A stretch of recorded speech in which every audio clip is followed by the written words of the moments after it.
No, you Ugandans, you know how to party for sure. It's I don't know. I've been to parties, but the best parties were here in Kampala, Mm. in the clubs here. And you also know how to shake your cabinas, Have they taught you how to do that? how to dance. Yeah. The Ugandan way. Ah, yes, they have. They have showed me. I'm not yet on their level, but I'm trying. Yeah. For us, Uh-huh. we don't have the same like shapes to shake with, you know.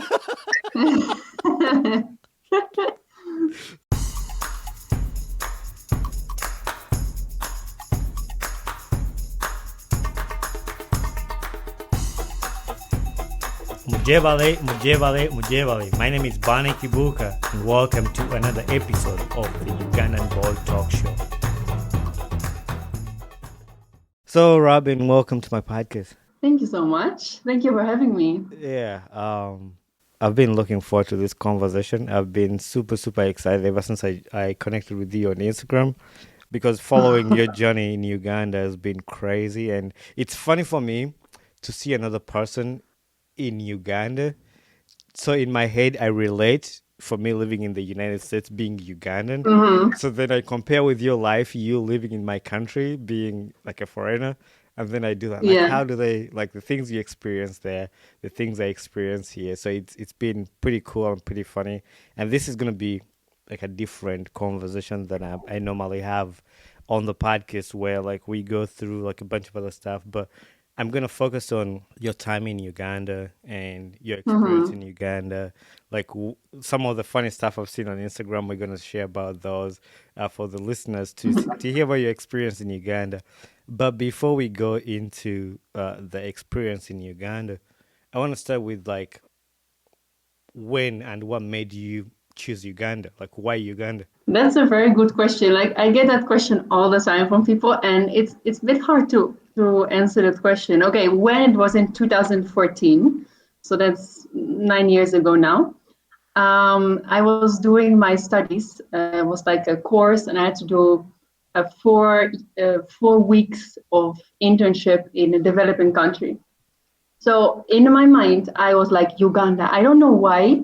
Even when I was in high school, I did like I was writing tests about Uganda. Everything was about Uganda, and I'm not sure why I'm Yeah. so focused on Uganda. Like people say, maybe in your past life you've been a Ugandan or something.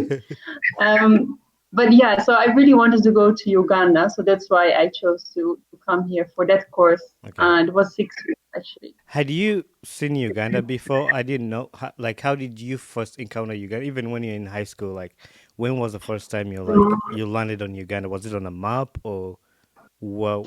I think it was about child soldiers, like bad stories. Okay. There was a story that a Dutch guy made, like a movie he made about Uganda, about the child soldiers and those bad times. So I think Hmm. that's how I got to know about Uganda in the first place. Okay.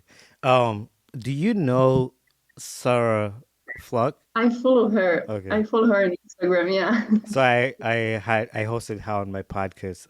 We connected through Instagram too, and I was following her journey being a journalist in Uganda, and I hosted her here to share experience in Uganda. It was pretty cool. She's from Switzerland, and it was Ah. it was pretty cool to see her experience in Uganda, and like living in Uganda.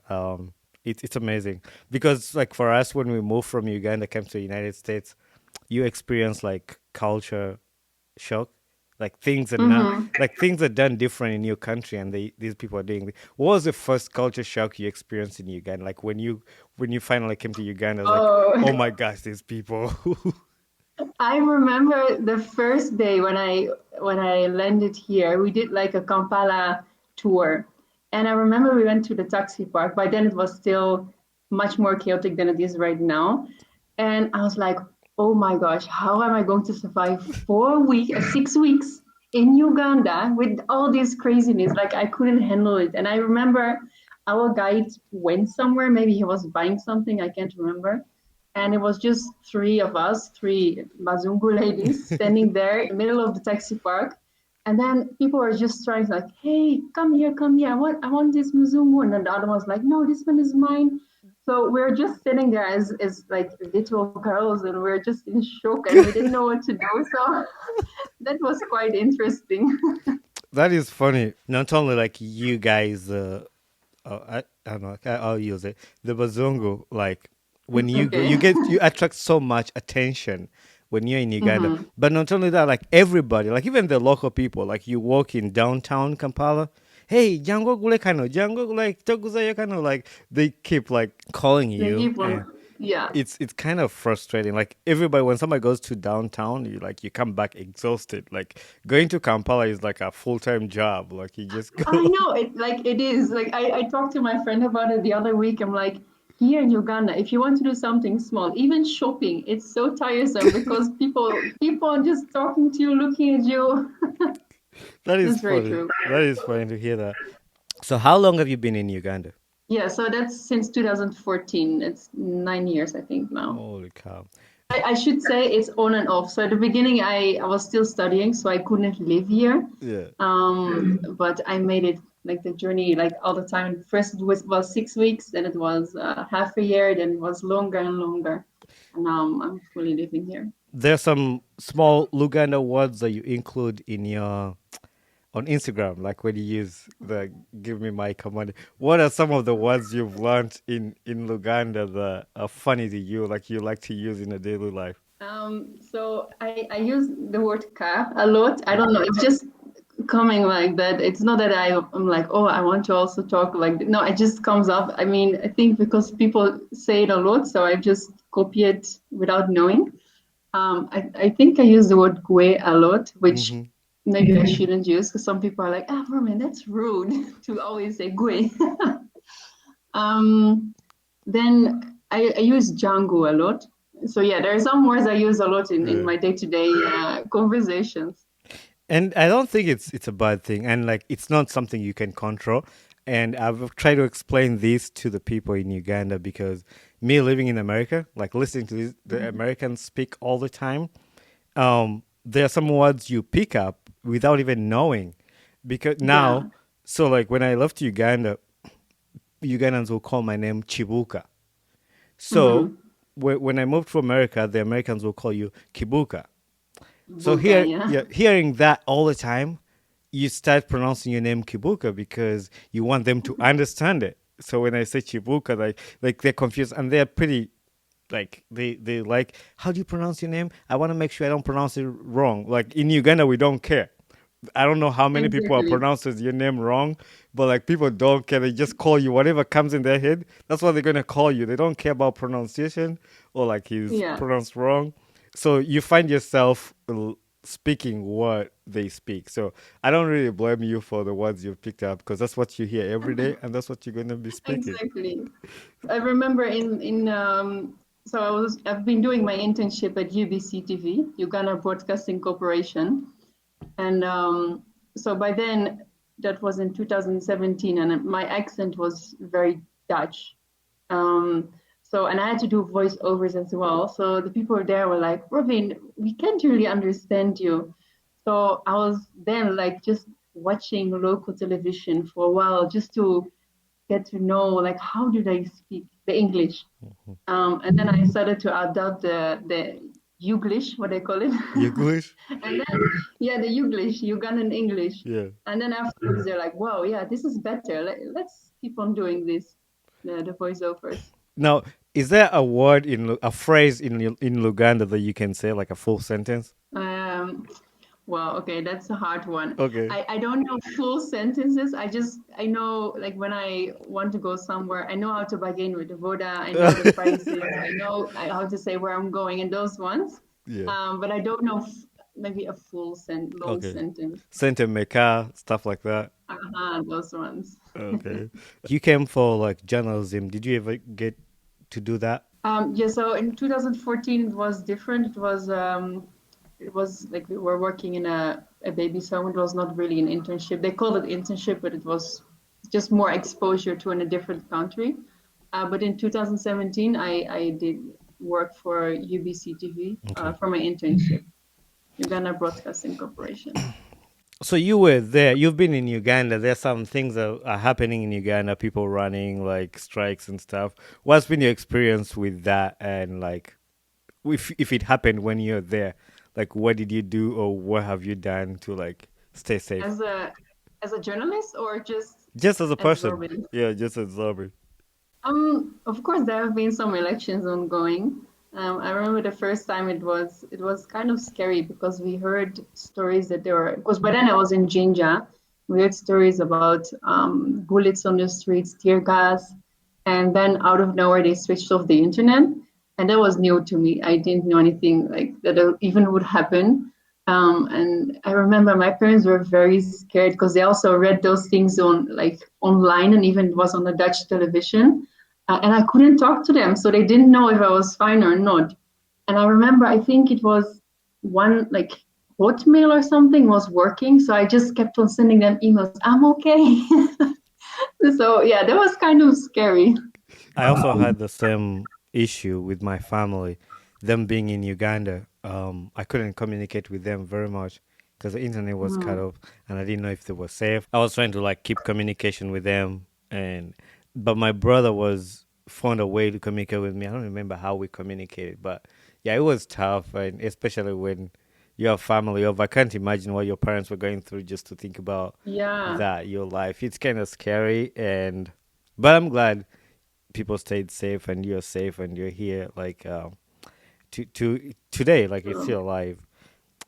One other thing that I really liked that I saw, my parents don't send me that. It was like a home package that you got from your parents, from family, like stuff like that. Feels really Yeah, special when you get a package in the mail. Like to me, when I get a mail from Uganda, if somebody's going to Uganda and they come back, and then they bring like a box, a package, it's like it has like some what did I bring for you? so like they bring Ugandan tea, like the tea leaves, Uh-huh. because I drink that even right now. I have a cup of tea here from Ah, Uganda, cheers. and I only drink that. Like I don't drink.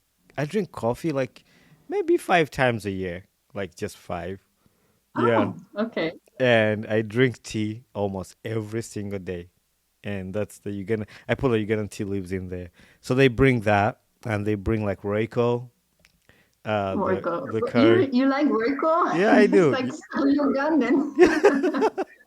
You don't? The only spice Ugandans know is Royco because I did. I mean, there's so many nice spices here that you can buy, but they put in all the dishes Royco, just Royco. It's a bit boring, sorry to say. I still do that. I put Reiko in beans. I put Reiko in chicken. I put Reiko in beef. I put Reiko in everything. Like I put it in everything. So Oh I'm my still God, I'm still so Ugandan. So I can see. Yeah, that proves that saying where they say you can move somebody from Uganda, but you can't take the Ugandan out of them. It's like exactly. even living in the U.S. for over like 10 years, I still do that. So they bring that blue band. Blue band. They're like the funniest things. Why is it so special? I grew up eating that, so that is like special to me. And when I eat it with bread, and the funny thing, I have a toaster in my house, and I grew up eating Hmm. bread, not toasted bread. Even today, I don't use my toaster. Like I just eat the bread out of the It's bag. just there, like Yeah, I just eat it. And when I have blue band, I just put blue band on it, and I just eat it like that. like childhood memories, Yeah, reliving so them. I do that. What else do I do? What I get? That would be pretty much it. The other thing there is, so there are people in Uganda who make like soccer jerseys that are Hmm. kind of not original but close to original. Which if you're buying an original jersey in the US, it's gonna cost you like $180, which is a lot Yeah. more money in Uganda. So I like to buy those jerseys there and just tell them to send them to me because like you spend like $20 on that, and then they'll give it to you. Hmm. So stuff like that. What do you like to Okay. send? Ask for from home. Cheese. Cheese. I like cheese a lot. And apart from cheese, like good chocolate, Okay. um, and mayonnaise. There is some mayonnaise here, the American one, and it's yeah. So the American mayonnaise is very boring here. So I like Dutch mayonnaise. There's some specific brand I really love, so they always send me that one. When I had Sarah for on the podcast, she likes cheese too, like Swiss. She likes Swiss cheese because she's from Switzerland, and Mhm. that's one thing that I've failed to eat in America. Like I don't like cheese. What? You don't like And cheese? I told Oh her my the same gosh. story when she was on the podcast. Like I failed to eat cheese. Like the Americans can eat cheese like right out of the bag. They can just eat it. I can't. Yeah. I can't. Oh my gosh. You should come to the Netherlands. So Dutch cheese is the best. I need to maybe other cheese in the other countries are better, but like this one, it's like when we go on events like Super Bowl, uh, soccer, World Cup, they'll make like snacks and they put cheese on there, and I don't like it. Like I don't eat it. But that's American cheese. I mean, sorry to say, but don't go for that. Go for the real Yeah, one. yeah, because the Americans too like they eat that cheese, Swiss cheese from other countries.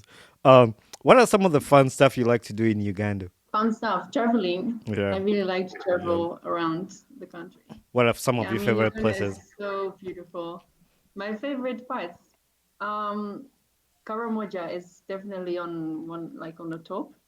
I don't know if you been there before? I've been to Arua. I don't think I've been to Karamoja. I've been to Arua, Hmm. the northwest. Yeah, that part. Yeah, so that's not Karamoja. But yeah, Karamoja, it's so different from the rest of the country. It's very beautiful and also authentic in the way that how people live and uh, I don't know. As a journalist, I really love to be there just to hear people's stories and Hmm. um, yeah. But for the rest, I think also the western part is very beautiful with all the mountains and the green. I think every part of Uganda has its own All beauty right. and uniqueness. How have you found like the connections with the people in Uganda and hospitality? I just want you to be honest, not because you're talking to a Ugandan. All Ugandans are gonna listen to this. It's just from your. No, let me be honest. So, first of all, in general, Ugandans are very nice. Like, I really love you people a lot. Um, I mean, if, for example, if I would walk down the street right now, everyone would say hi to me. Maybe because I'm white, maybe not. Everyone is just friendly. But if I walk down on the street in the Netherlands and I would say hi to someone, probably I would get like a middle finger or something to me, like, why are you talking to me? You know what I'm saying? Like people there are just always in a rush. They don't want to know about you. But here, it's just more relaxed. People want to get to know you.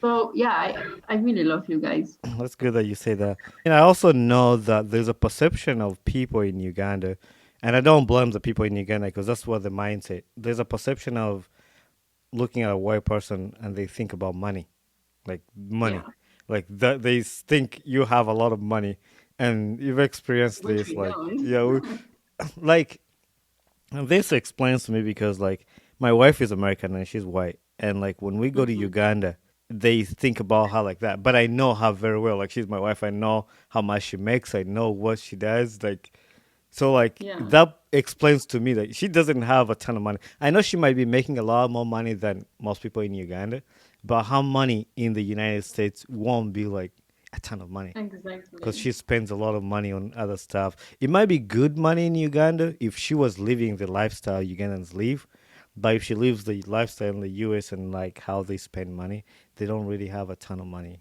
You know, that makes the Yeah, difference. And some people don't understand that gap, like that explanation of like how much money you make there and how much money you have.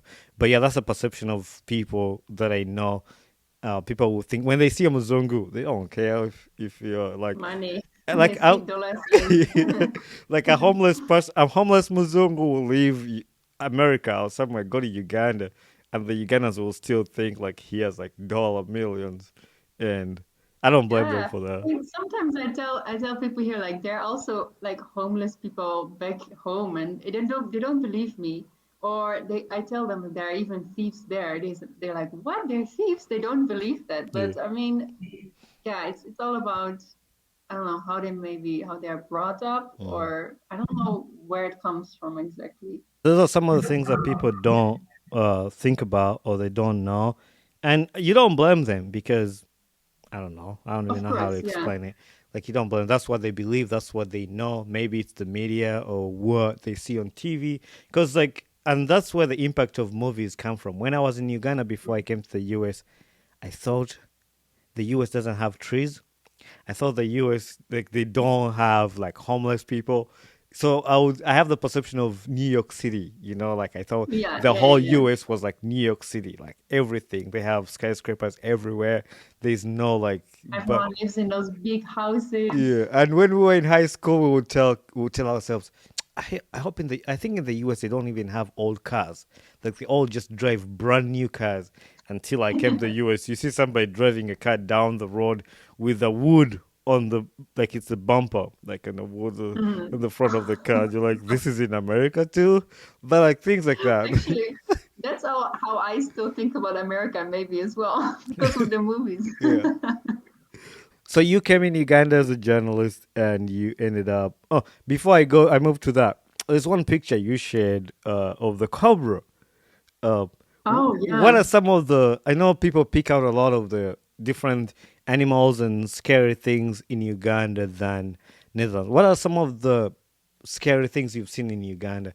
Before even we go to that snake, I don't know if it was scary for you or not, but like, what are some of the things you think about? And I know some people Mm, are scared about spiders too, and I've never paid attention to Ugandan spiders. I don't even know if they're there. no, actually, so sometimes I'm wondering, are there really spiders here? I mean, sometimes in my house there's like these, how do they call them? Those dust spiders. Hmm. But those big, big spiders, I've never seen them. I know they're here, but I'm lucky enough not to have seen them, and I don't want to see them. But I've seen sometimes they call it the black rock python. It was huge. I don't know, like meters and very big. Though it was on safari, so we were safe in the car, but that was some pretty big, scary, Yeah, um, scary one. Yeah, the one I saw on yeah. Instagram. So I was cycling just around Kampala when you cross Lake Victoria a bit and you come in like village area. So we're just cycling there, and then in front we saw something on the road. First, it looked like a stick, but when we came closer, we saw it was a cobra, quite big one, and actually beautiful. It had a bit of blue and black. It was dead though, but I was like, whoa, these things are just around here. We are just cycling here, having fun, but those cobras, they're just crossing the road, and probably it was just like, I don't know, splashed by a car or a boat or something. Yeah, that's quite interesting and scary. Maybe that's why the Americans have this perception because a lot of people here have asked me, so when you walk out of your house, do you just walk into a lion just in your backyard? Just Yeah, I they, do. things like that, like they say. And I had to lie to some of them because they keep asking me the same thing. It's like, um, so when you walk out of your house, you see a cobra, no, like a lion just sitting in your backyard, and you go, I tell them, yeah, I killed a lion one time with a spear. Like I went down and I killed it. I ran with that I'm story like for a 10 on while. my leash. Yeah, but But that's true. I mean, people, even back home, some people are still confused. Like, how come you have internet? They think I'm living in a hut here or something, and it's really bad that people still have that image of Africa. I mean, of course there are parts where people live in huts, right? But there are also parts like here in Kampala where it's luxury, like it's even more luxury than like general Dutch houses. But people don't know about that, which is a shame, I think. I was watching just last night. I was watching a video of this. I think he's a Nigerian guy. He's a YouTuber. He came to Uganda and recorded a vlog with Ham. I don't know if you know the rich guy Ham in Kampala. I think his Not name is so. Ham. He has a really nice house on Entebbe, like in on Lake Victoria. It's on YouTube, and I didn't think somebody has that much money. Like the guy was saying, I don't know if it's true, but the guy was saying it was worth 30 million US dollars. But you could see that What? house. He's like uh doormats were like Louis Vuitton.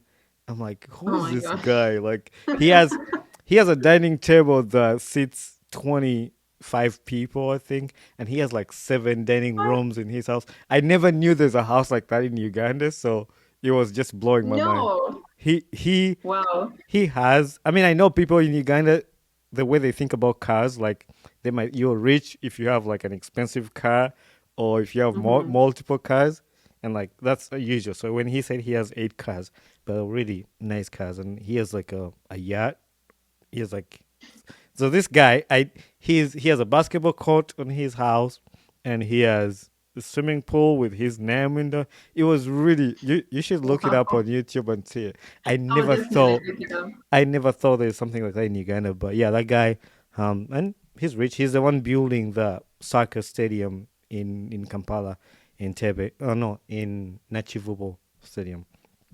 But yeah, Hmm. back to Yeah, you us. see, so Yeah, they are there as well. yeah, they're There's there. such houses are there. When you go to like Muyenga, those areas, like rich areas in Kampala, yeah, you see some pretty nice houses. But back to the story, we're talking about the snake. And I remember when I Yeah. messaged you on Instagram, I told you when I was 8 years old, my Hmm. dad had a fish pond back in the woods, and we would go to check on the fish to see. So we go with a group of guys, and there were some older guys who were older than me.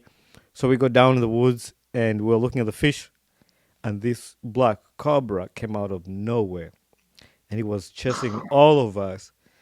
My elder friends and elder brothers didn't even think about me being younger and there.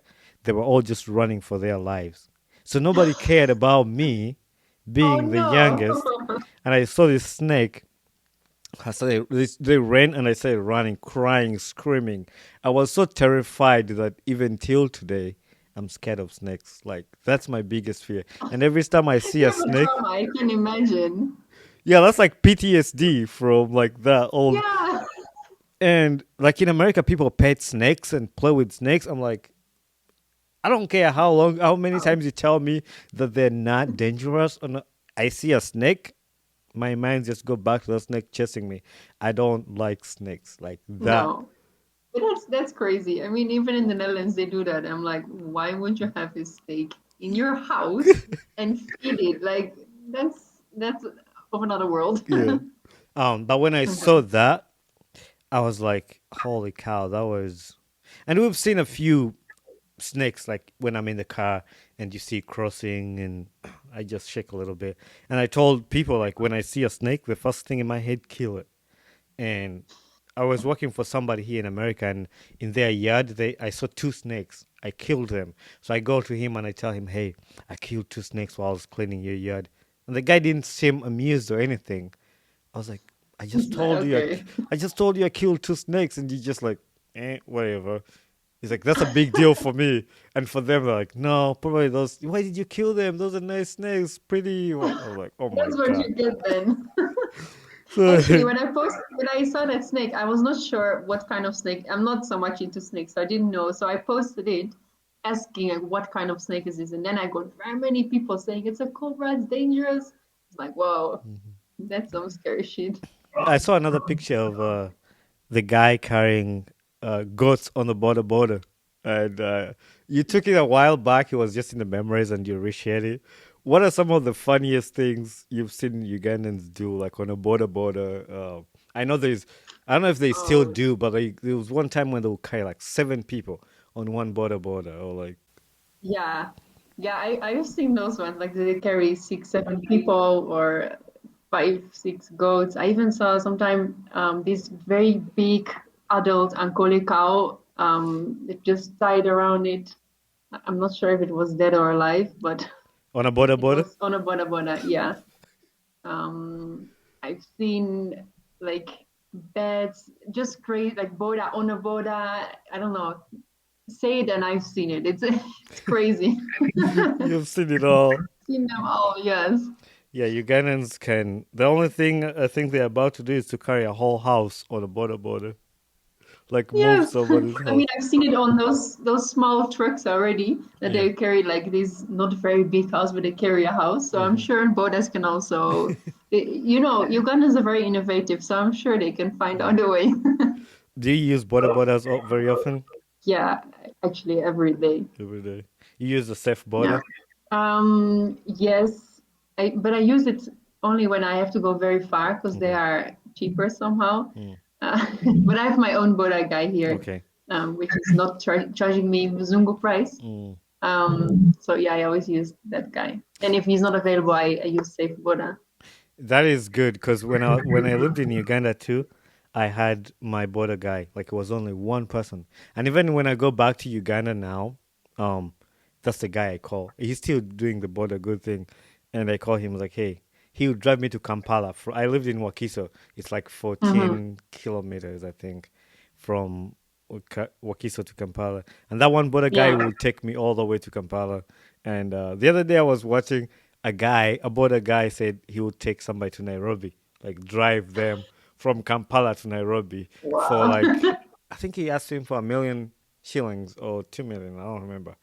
I don't, Oh but my gosh. but if you were to pay 1 million, why wouldn't you just fly? You know, Yeah, I mean, indeed. I think it's even cheaper to fly and right? it saves a lot of time.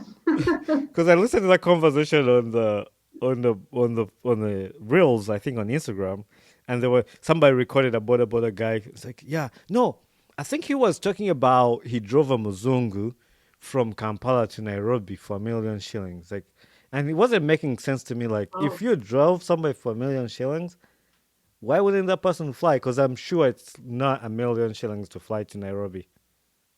no, I think it's even less. Yeah.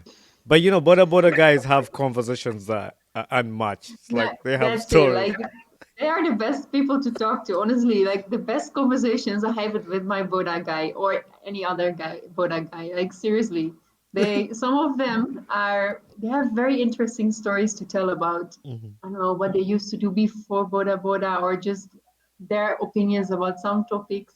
They're really cool guys. The other funny thing I wanted to just talk about was the today's episode is sponsored by Dancesoft Gamers. Dancesoft Gamers is the leading distributor of video games and other consumer gadgets like the podcast microphone sets, ring lights, headphones, and affordable smartwatches, and many other cool gadgets. For these and more, visit their website at www.dancesoftgamers.co. That is www.dancesoftgamers.co. The restaurant that was offering free food on Good Friday. I read that statement in like a typical Ugandan voice, like this car Yeah, restaurant offers restaurant.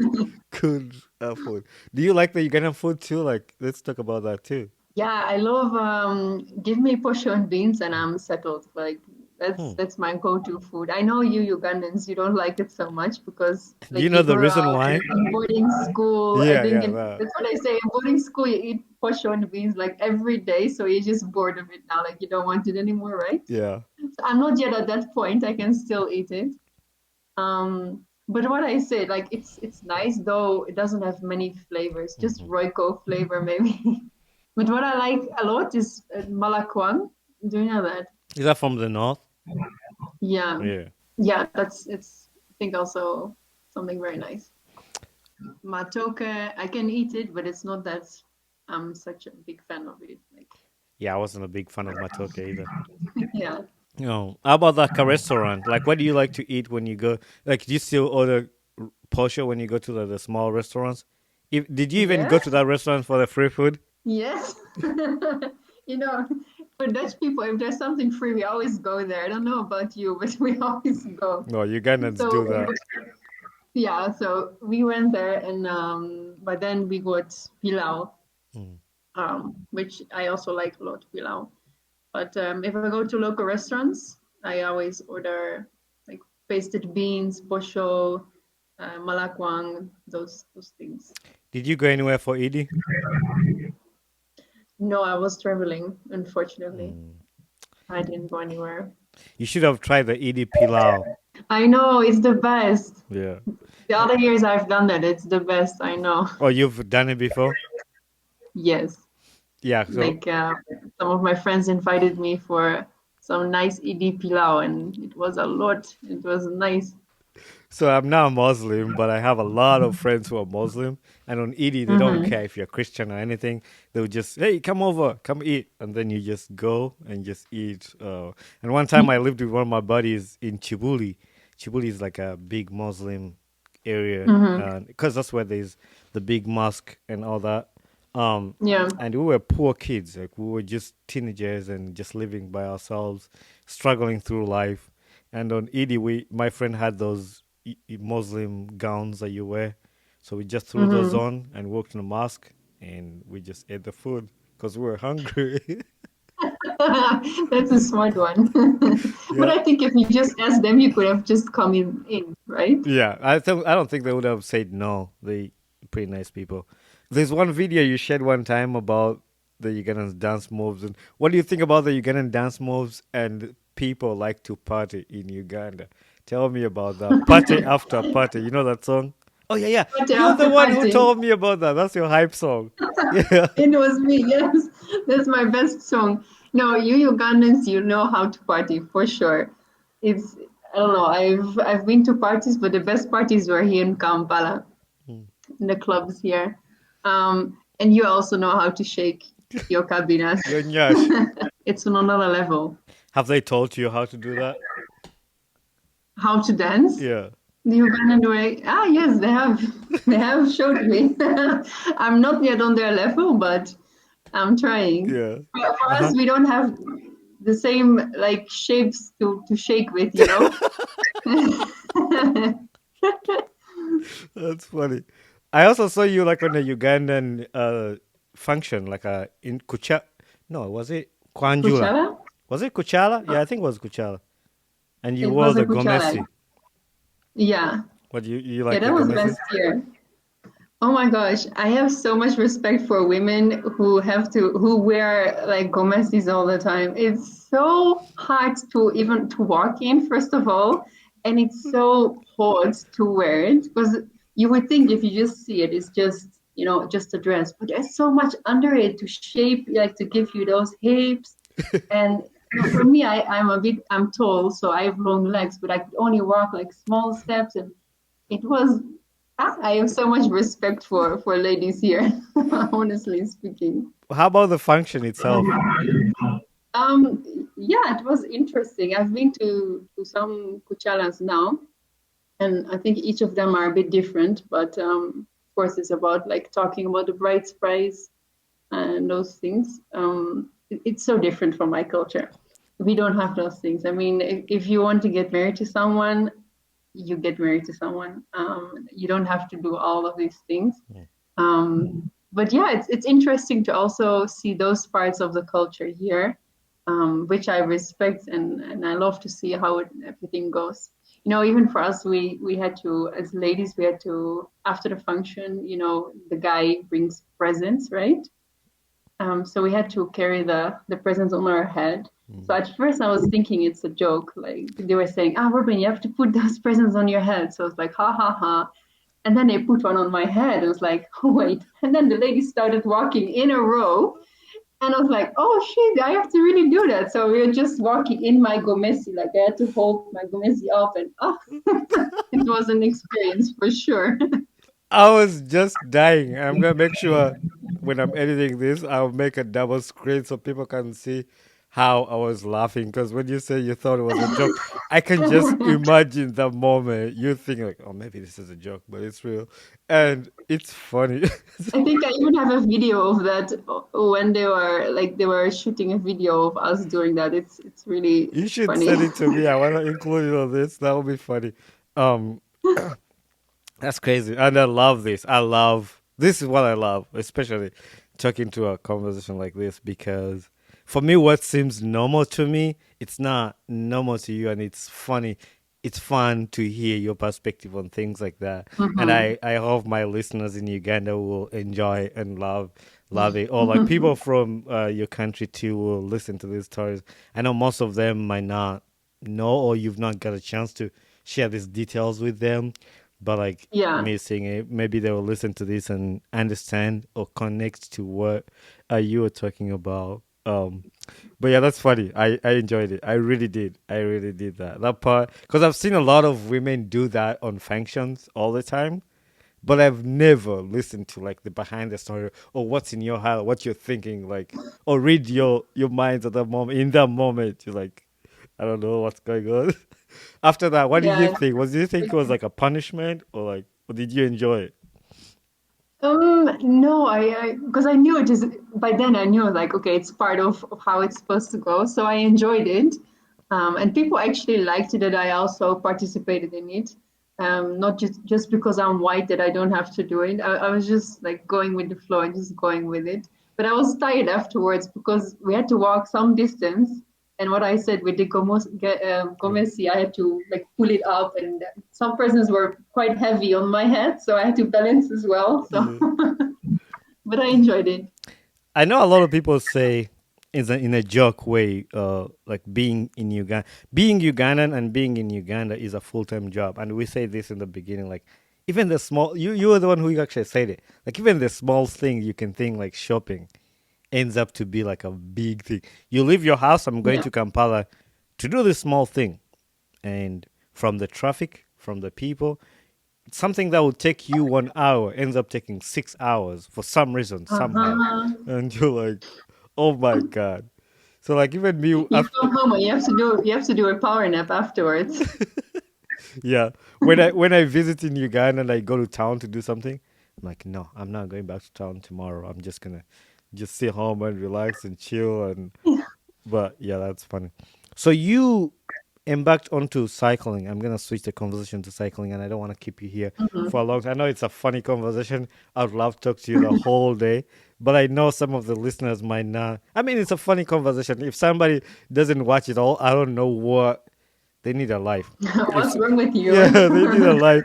If somebody can't listen through this, I know there are some of the episodes I record that are pretty serious about like serious like conversation, like deep conversation. But once in a while, Hmm. like when I say this one will be different, it's like some of funny stuff. Like even if you're not Yeah. Ugandan, even if you were, there's something you'll listen to and just relate with somebody. And so I'm sure some people should be able to listen to this all. Did you cycle when you were in Netherlands, or is it something you picked up in Uganda? And how did you switch to that? Um, so in the Netherlands, they say we are basically born on a bicycle. Like we came out of our mothers on a bicycle. We actually have more bicycles than people in the Netherlands. So yeah, I was cycling there already, but then it's more, you know, those village bicycles we have here without the gears, Yeah, those ones. we used to call. Let me teach you the word. We used to call them manigachifuba. Maniga chifuba. That Maniga chifuba. I know only chifuba. Chifuba. is a Yeah, chest, I I think that's think. what people say. Yeah, the chest. I just know Akagali. Akaga. Yeah, manigachi. So, and first of all, before I forget, you said that perfectly. I think you're picking up. Like when I tell somebody a Luganda phrase in America, it takes them like a 2 minutes to even repeat what I said. But you just said it right away, Like like in what? 1 minute. Or Manigachifuba. That was fun. That was good. That was good. But we call it manigachifuba because it doesn't have gears, and you have to use your power to make it like oh, the go, like energy. yeah, the energy. So that's why they call it manigachuba. So like instead of the gears, your gears would be your chest, like to just go like this. That's why when people are Yeah, going up yeah. the hill, like they just go like with their chest. So that's why they we call it akagali, but to be specific, because akagali is for all the bikes. So to be specific with those guys, I think they used to call them road masters. I don't know if they still make them Mm, those bikes. And have you yeah, seen the kids ride those kids that are short that can't sit all the way to the seat? yeah. There's a way, Especially in the villages. yeah, there's a way they hold their hand on that bar that goes On, from, they're and, like here. and then they put one of the legs through, and then they Yeah, just it's work like really that. funny to see how they do it. But they've mastered that. Yeah, we learned bikes like that. Even me, like I'm telling you that because I was so short and I couldn't sit Hmm. on top of the seat of the bike. But yeah, we those bikes. Yeah, we have those bikes, and a lot of people in the villages use those. Yeah, those ones. So yeah, even in the Netherlands, most of the people we use just the village bike because in Netherlands it's flat. Like we Hmm. don't need gears anyway. But here in Uganda, I started to use the mountain bike. Actually, that's just of recent, since last year, because of my job. So I'm into like tourism, but then like cycling tourism. So I started my job and I was like, I'm not cycling here yet. I'm like all my job is all about cycling. So Hmm. maybe I should also do whatever we're selling. So yeah, I try to also cycle more here in Uganda. So one time you had, and you posted this on Instagram, you had a hangover ride. How was Oh yeah. how was that experience like? I know the night before, I think you went out to party, and I think you were right in the morning or something. How was the hangover ride? And you said you recommend a hangover ride. Why do you recommend it? Yeah, so the day before we went to Chadondo, me and some friends, and we had some beer, some pork. But the next day, I think I had too many beers because I had some like very bad headache. And we had planned to cycle. So at first I was like, ah no, I can't cycle, like I just want to be in bed, drink my water. Then the guys were like, no, let's just go cycle. Maybe it will help. So we went there, we cycled, and the fresh air it helped me actually to recover from the hangover. Even to sweat it out, like here in Uganda, it's hilly, right? You Hmm. That's why we need the gears. So I was sweating a lot, and actually the hangover just went away. There, So yeah, I would recommend there, it. you've had it, and it's proved, and it works. So if you're It hungover, works, yes.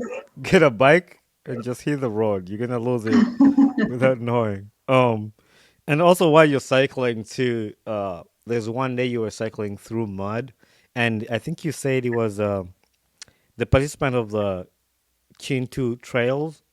You tagged the Oh, Chintu trails, and it was so muddy. yeah. And before that, I think the border guy risked his life to.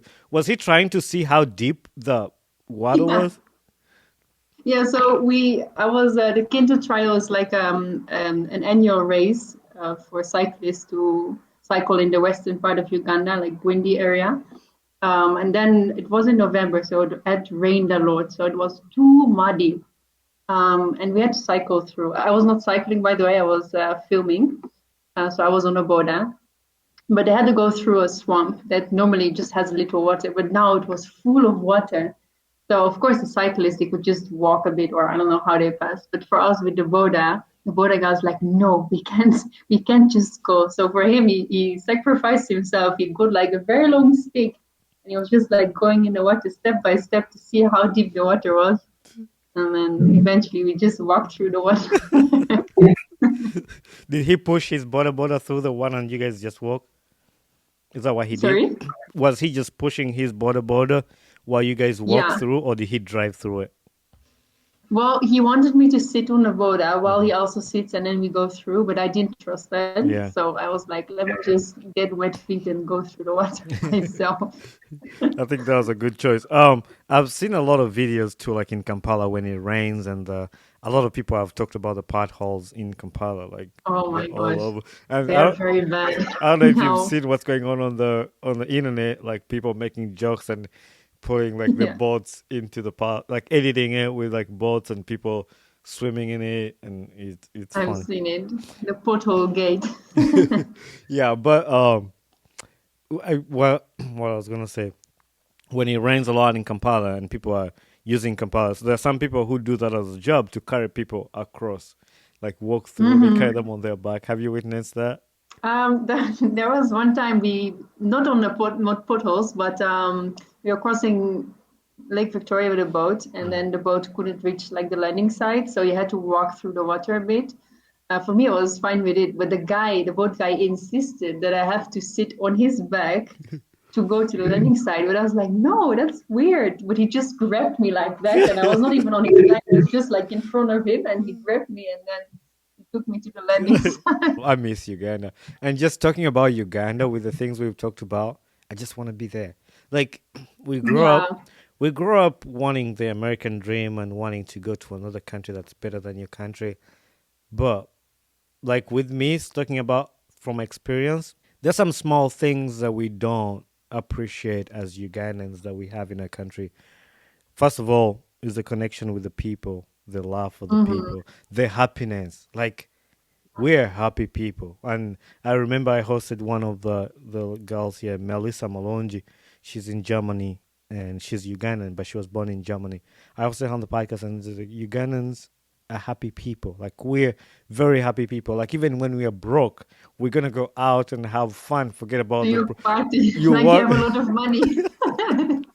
Like she said, and it's a bad thing, but who cares? Like, it's like we party and we don't even know what we're gonna eat tomorrow, but like we just want to have fun and just go Yeah. out and have fun. And sometimes you need that, and sometimes when I'm here, just like, man, if I was in Uganda, I'd be doing this. I would be having fun. I would be going out with my friends. I would be like the things you just imagine about. Whereas, like in the US, from people who don't even know, like people who are listening to this podcast right now, like in the US, it's fun. You make money.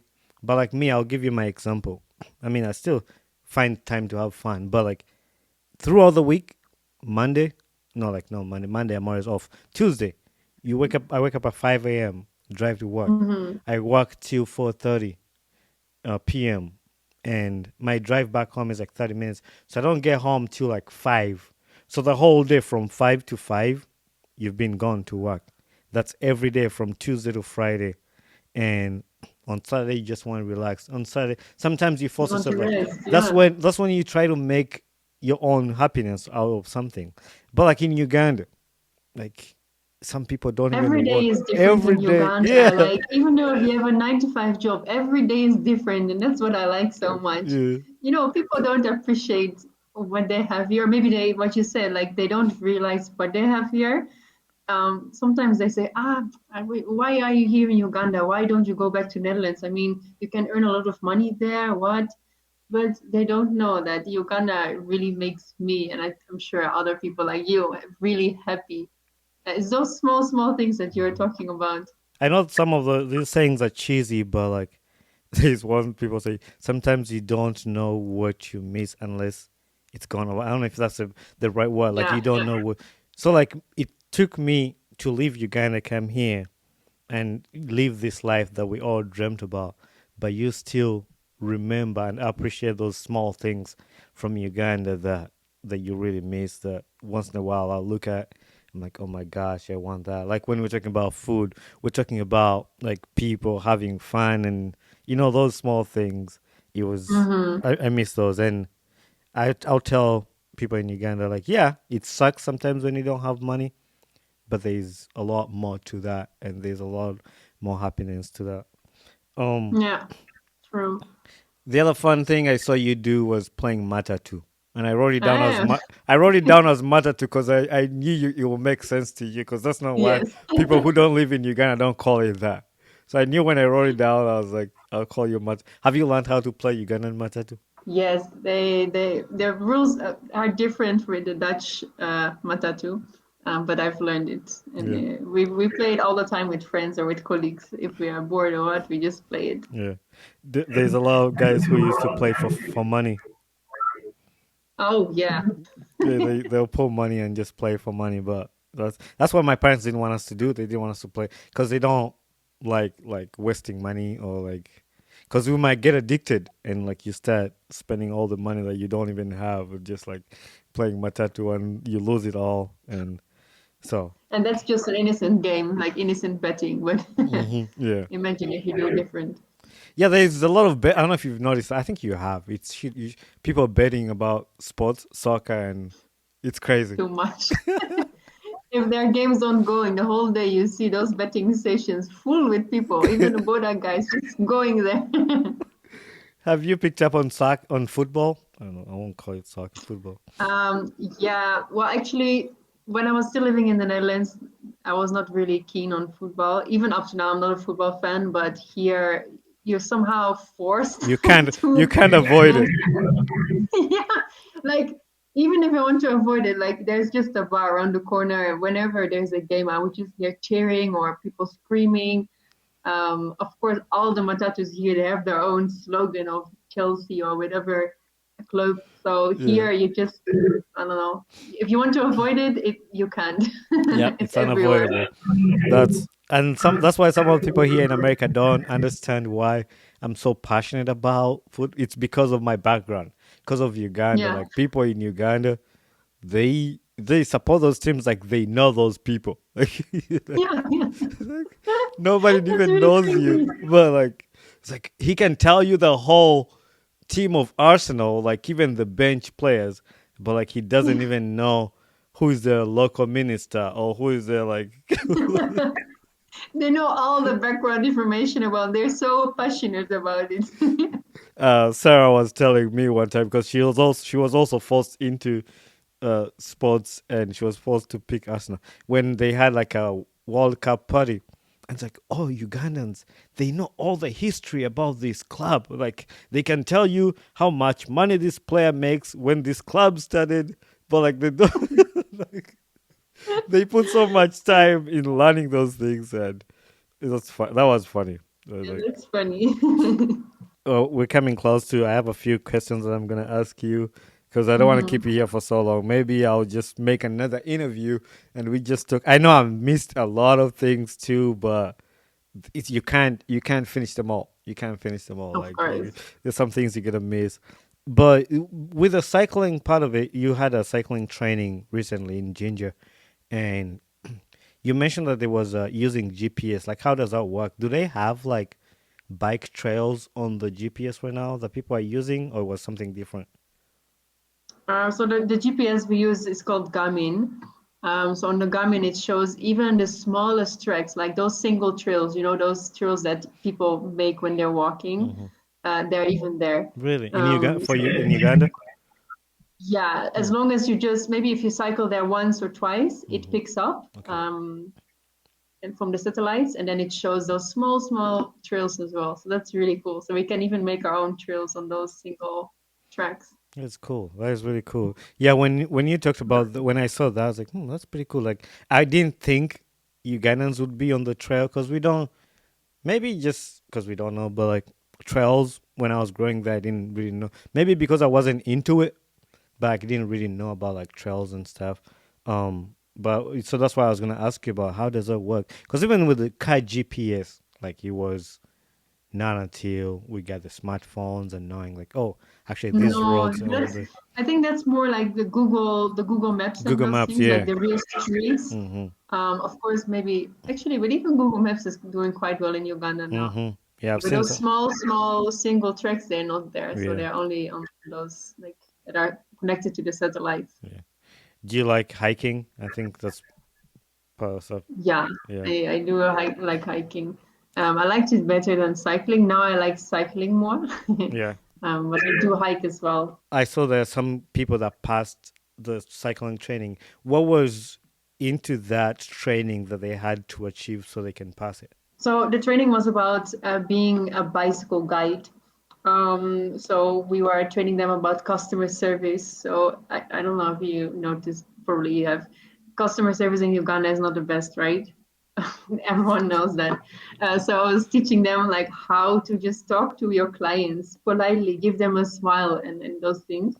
Of course, the GPS, how to handle the GPS, how it works, and some first aid because with cycling you can fall down or anything can happen. And then mechanics, just how to fix a bicycle, what do we do if a chain breaks, or what do you do if you get a puncture, just small small things. Hmm. So yeah, we did an exam with them to see if they picked up all the knowledge, and then they had to do a ride to see if like they could actually do the GPS, Yeah. to follow the GPS trails. Yeah, and so they all passed. So we have some nice bicycle guides again. That's good. One of the things I like to do is ride bikes. The first thing when I got my first paycheck, when I got my job, was to buy bikes. So my wife and I have Ah, our bikes for the summer, and we. The good thing about America is like they have all the trails on their map. Like they yeah. even have bicycle trails. Like these are purposely for bikes. Like you can just go on there and just do that. Ah, that's nice. I love to do that. I love to do that and kayaking. I bought my kayak, so I go on the river and just kayak the whole river. That's a good thing with a Oh, kayak. cool. With a river, sometimes you don't need, unless the river has too many separations. But like if you're just going down the river, you don't need a GPS because most times, even when you go down the river, you just basically just drinking from when you when you start to the end. So if they're pulling you, like you have to read this map or so, that's gonna confuse you. But Yeah, true. uh, But if you're in Uganda, you should come and we cycle together. I will for sure, and that's the good thing about I like about this podcast, and I'm thankful that I started this because not only do I get to have a conversation for my podcast for the people to listen, I build these connections with these people, this friendship. Like, I know it's just through the internet and stuff, but like after talking Mm. to you like this and knowing about your life and you knowing a little bit about me, to me it feels like, oh no, now I have a friend. Like I know we've not been friends for a long time, but like having that conversation makes you feel like there's another person. So you, building these Yeah. connections, especially like 90% of the people I interview here from Uganda, there's just a few people I find from the US or outside Uganda that I interview. But it makes me connect those people, and I'm coming in Uganda in December, so I'm planning Mm, to do a awesome. trip there, and I'm looking forward to meeting all the people that I've had on my podcast, hang out with them, with all the stuff they do, and yeah, you guys who are in tourism. Every time I come back to Uganda, I like to go somewhere. Like that's how I end up in Arua, northern Ah. Uganda, like finding something to do that's fun. Hmm. So then New I'll places. take my family or I'll go by myself with my friends.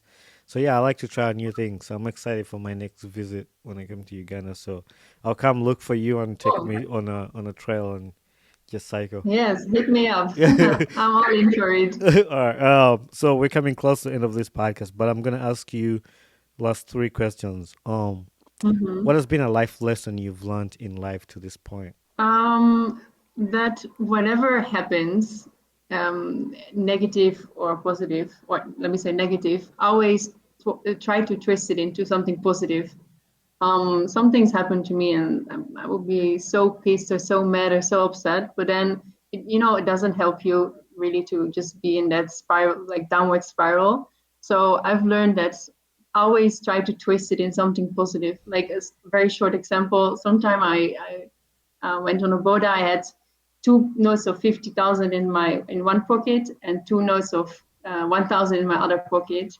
Now, when I reached somewhere, I paid my Boda guy 2,000. I had food in the restaurant, and when it was time to pay my bill, I tried to get my 250 notes from my pocket, but I only saw the 2,000, like 1,000 notes.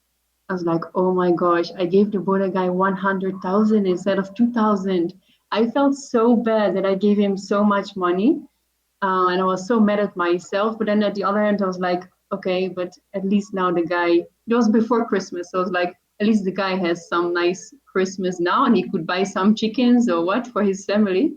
So that's what I mean. Just try to twist your bad things into something positive. I I think. feel sad, but also like how you just said, making something. But then you think about it, and I know that's hard for like Ugandans to, like, if you make a mistake like that, it's hard for somebody to tell you, "Hey, you gave me Yeah. more money." Like that's unacceptable. It takes it's just a few people that can do that, but at No, okay, least. this maybe is a very bad example when it comes to money, but just anything that happens, you can Mhm. try to find something small. Yeah. Yeah, but even what you just said about money, it's like your example. At least you got something a good out of it. You just think about like maybe it's gonna help him.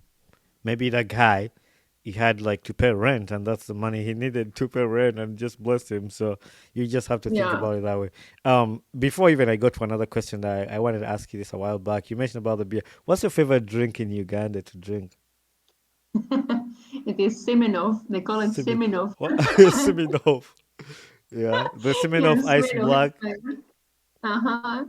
Yeah, that's my favorite. I saw that they are now bringing a new one, Mm-hmm. the pineapple on Okay. the market. So I'm curious about that one. Yeah, I like the flavored ones. Yeah. I even drink some of that here. Like I like the passion fruit. There's some they make with the passion fruit flavor. Like in America, Oh, I try to find any drink that has passion fruit. So now oh, we don't have that you here. don't. Now I have this drink I drink. It's a rum punch. It's made actually in Michigan at a brewery. Michigans they have a lot of drinks. They have a lot of alcohol. Um, So they have the rum punch. It has rum, passion fruit, orange, pineapple. It's really good. I like it. Sounds I love it. good. I love it. That's the one I've tried to switch to other drinks, but I don't like them as much as that. So I stick to that one and just drink that. So it's my Usually, guys, they drink beers. yeah. People in Uganda who drink, most of them drink beers, but I don't. Yeah. And I've tried the American beer. I don't like it. I've tried it. I failed. Like I failed. Even I one time forced myself to because my father-in-law like drinks a lot of beers. Like I wanted to like Hmm. bond with him and just sit and drink beer with him. I was like, no, Didn't work that's out. not. Speaking of that too, like I saw your collection of Sims, and I remember texting you. But my wife plays Sims. Like her life depends on that. Like she buys all the packs. All that. So when I saw that, I was like, "Oh cow, that's a lot of package." Um, It's actually funny that you mention it because when I posted it, very many people don't even know in Uganda what Sims is. mm. I had to explain to them what it is. Yeah, It's like, whoa.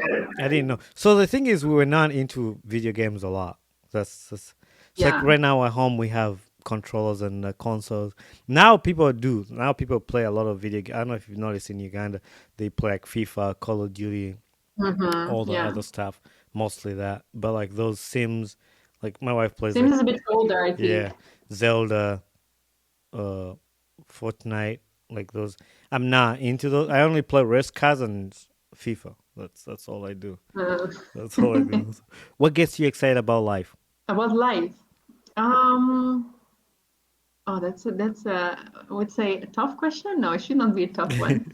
Um, just exploring. What I like, it really makes me excited to explore, to get out there with friends or with family, just to explore the world, and especially now in Uganda here. Mhm. That's really making me excited. That is good. To find new places. Yeah. Are you gonna stay in Uganda for forever? I get that question a lot.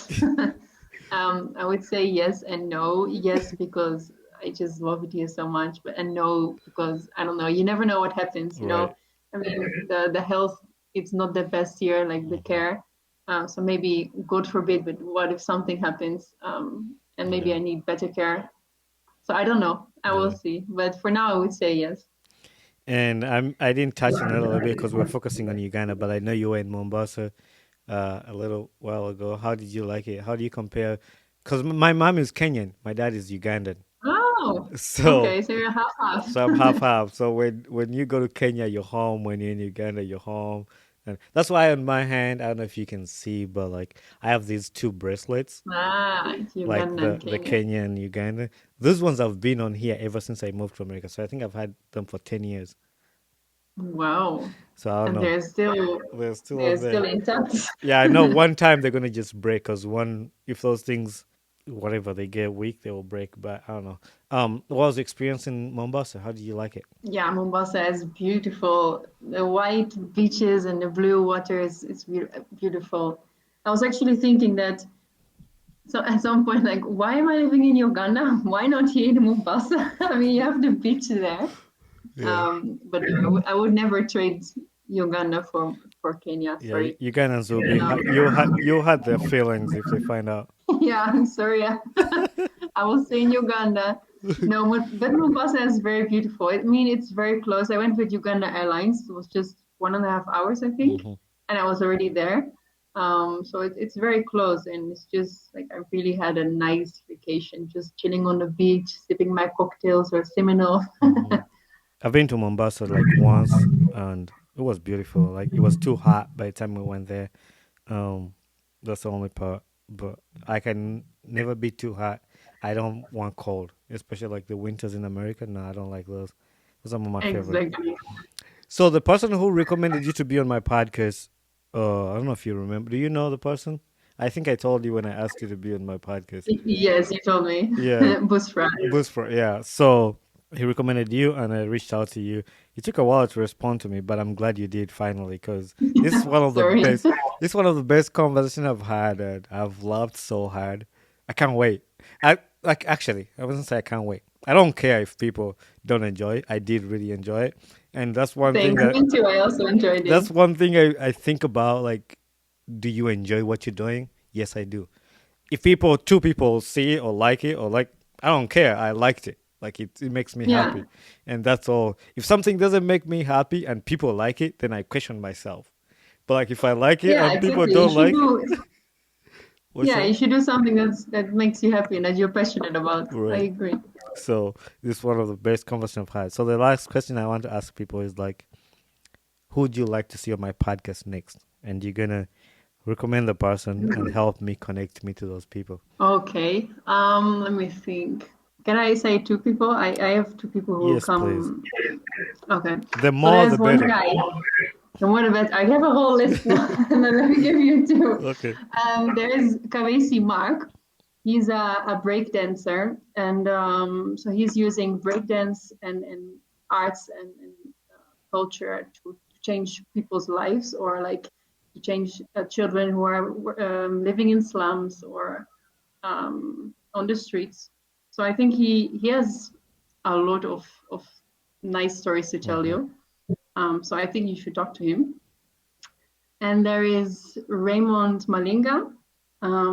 He's also a cool guy. He makes animation movies here in Uganda, and Mm. he's currently working on a very cool project. I'm not sure if I can tell you, so you Okay. should ask Yeah. him. Yeah.